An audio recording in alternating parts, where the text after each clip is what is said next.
এটা তামিম না হয়ে, কারণ তামিমের সাথে আমার আজ পর্যন্ত কোনোদিন দেখা হয় নাই, কথা হয় না, আমি তামিমকে চিনিও না ব্যক্তিগতভাবে। এটা তামিম না হয়ে অন্য যে কেউ যদি হতো, বাংলাদেশের অন্য যে কোনো খেলোয়াড় হতো, আমি একই কথাই লিখতাম।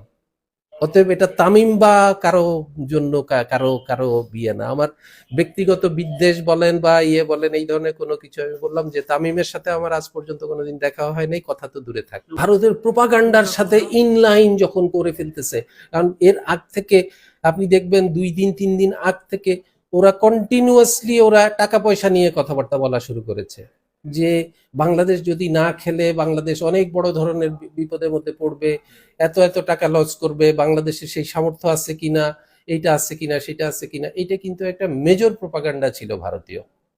এখন এই প্রোপাগান্ডার লাইনে যে কথা বলবে, আর সে আর যাই হোক না কেন, সে বাংলাদেশকে তো রিপ্রেজেন্ট করে না।